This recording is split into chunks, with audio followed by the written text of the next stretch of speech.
मैं सबसे पहले रुक करूंगा ग्राउंड जीरो पर, यानी कि टेल अवीव, जहां पर हमारे सहयोगी ब्रजेश मौजूद हैं। ब्रजेश, सबसे पहले वहां पर क्या हालात है, अपडेट दीजिए।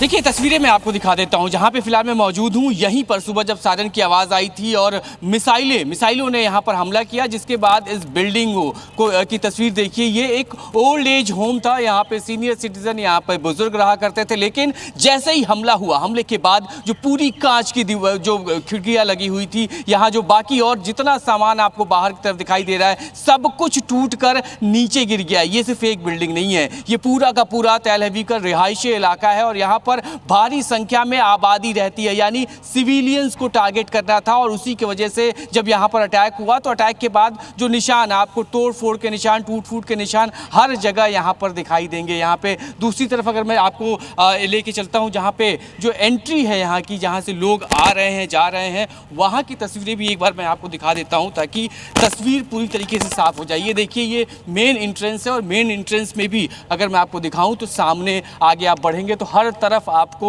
निशान यहाँ पर दिखाई देंगे। खिड़कियाँ टूटी हुई हैं, दरवाजे टूटे हुए हैं। जो बुजुर्ग यहाँ रहा करते थे वो अब यहाँ से जा रहे हैं दूसरे जगह पे। उनके जो परिवार के लोग हैं वो यहाँ पर पहुँचे हैं और वो उनको लेकर अपने साथ जा रहे हैं। सिर्फ एक जगह की ये तस्वीर नहीं है, ये बहुत बड़ा ये कॉम्प्लेक्स है और इस कॉम्प्लेक्स में दूसरी तरफ अगर मैं आपको लेके चलता हूँ तो सामने भी देख लीजिए एक बार, जो सामने 3 मंजिल की जो बिल्डिंग है उसके भी हालात ऐसे ही हैं। यहाँ वहाँ भी आपको बालकनी टूटी हुई दिखाई देगी। यानी हर तरफ यहाँ पर बिखराव दिख रहा है। जो सुबह एक्शन लिया गया ईरान की तरफ से, उसके बाद तेल अवीव में कई जगह निशाने लगाए गए और कई निशानों को, कई मिसाइल्स को मार भी गिराया गया, लेकिन उन्हीं में से कई मिसाइल्स यहाँ पर आकर गिरी और तबाही मचाई गई।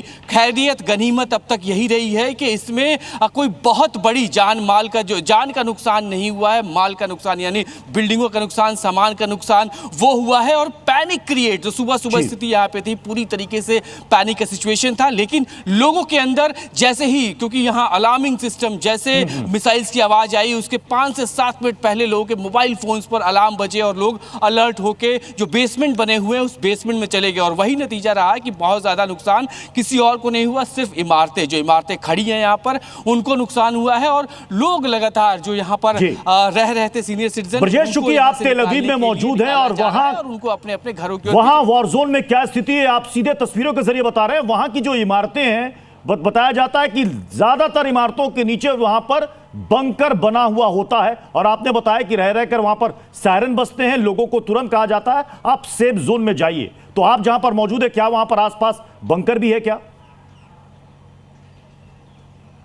बिल्कुल, देखिए, जो यहाँ का एक बायलॉज भी है कि जो कंस्ट्रक्शन होगा उसमें बेसमेंट मैंडेटरी है। मैंडेटरी इसलिए क्योंकि इजराइल बहुत लंबे समय से वॉर में रहा है, कई वॉर इजराइल ने देखे और इसी की वजह से गाइडलाइन के तौर पर ये एसओपीज बनाई गई हैं। और उसी वजह से जो बिल्डिंग की जो मैं बात कर रहा हूँ, चूंकि ये सीनियर सिटीजन ओल्ड होम ये बना हुआ है और यहाँ भी जो लोगों से हमारी बातचीत हुई, लोगों का ये कहना है कि जैसे ही सायरन बजा, मोबाइल फोन पर वाइब्रेशन की आवाज़ आई, उसके बाद लोग सीधे यहाँ पर जो बेसमेंट बना हुआ है वहां भागे, वहां छुपे। और वही सबसे बड़ी खासियत, वही सबसे बड़ी वजह है कि किसी भी जान का नुकसान नहीं हुआ है, इमारतों को नुकसान हुआ है। जो दूसरी तरफ अगर मैं आपको दिखाऊं तो चूंकि ये नई इमारत बनी हुई है, ये जो पुरानी इमारत है, ये जो सामने आप बिल्डिंग देख रहे हैं, फ्लैट्स देख रहे हैं, ये सब पुरानी इमारतें हैं। यहां भी जैसे ही लोगों को ये पता चला, सायरन बजने शुरू हुए, उसके पहले मोबाइल फोन पर अलर्ट आया। अलर्ट आने के बाद लोग यहां से बाहर निकले। चूंकि बहुत बड़ा कैंपस, बहुत बड़ा कंपाउंड भी है,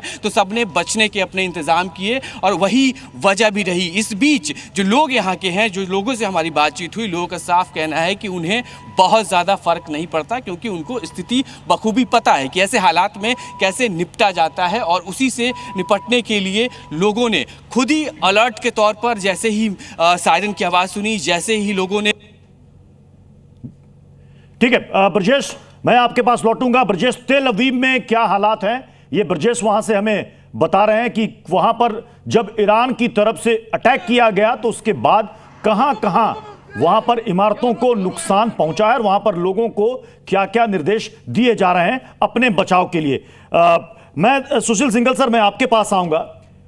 अमेरिका की स्ट्राइक के बाद, अमेरिका के हमले के बाद अब ईरान के सामने क्या विकल्प आपको नजर आ रहा है? क्या ईरान घुटने टेक देगा या ईरान की धमकी को सीरियसली लिया जाए जब ईरान यह कह रहा है कि अब अमेरिका को अंजाम भुगतना होगा? जैसा कि आपने सही कहा कि सुशील सिंघल सर, के पास में मेरी आवाज आ रही है आपको? जी आ रही है सर।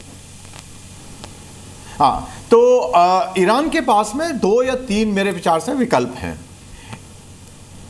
अभी तक एक तो इनके जो सुप्रीम लीडर हैं उनका कोई स्टेटमेंट नहीं आया है, केवल विदेश मंत्री ने स्टेटमेंट दिया है। उन्होंने ये भी कहा है कि जो है आज वो मॉस्को जा रहे हैं तो वो रशिया के साथ में जो है वो विचार विमर्श करना चाहते हैं क्योंकि वो स्ट्रेटेजिक पार्टनर हैं।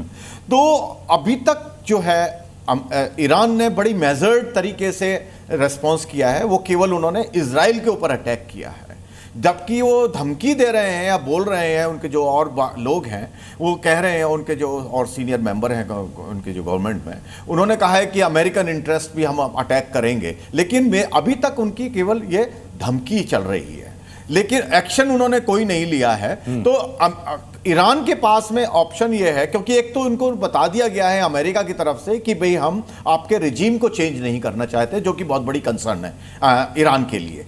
तो एक तो वहां उनको सेफ्टी हो गई है, तो उसको अगर वो कहें चाहें तो वो यहीं पर रुक सकते हैं। लेकिन क्योंकि नेशनलिस्टिक फरवोर चल रहा है तो उन्हें एक्शन तो दिखाना पड़ेगा कोई ना कोई। तो हो सकता है कि खाली वो इजराइल पर ही अपने हमले बढ़ाएं और बाकी जगह वो ना बढ़ाएं। दूसरी तरफ अगर जो एक्सट्रीमिस्ट उनके जो ग्रुप हैं उसमें अगर वो हावी हुए तो जो खाड़ी में जो इंटरेस्ट है, अमेरिकन जो बेस है या स्टेट ऑफ हम्रूज है, वहां पर अगर हमले हुए या तो ईरान ने किए या इनके जो मित्र हैं जो नॉन स्टेट एक्टर हैं, अगर उन्होंने किए तो ये झगड़ा इससे फिर बढ़ेगा और अमेरिका को भी काउंटर मेजर लेने पड़ेंगे। तब उससे Z News.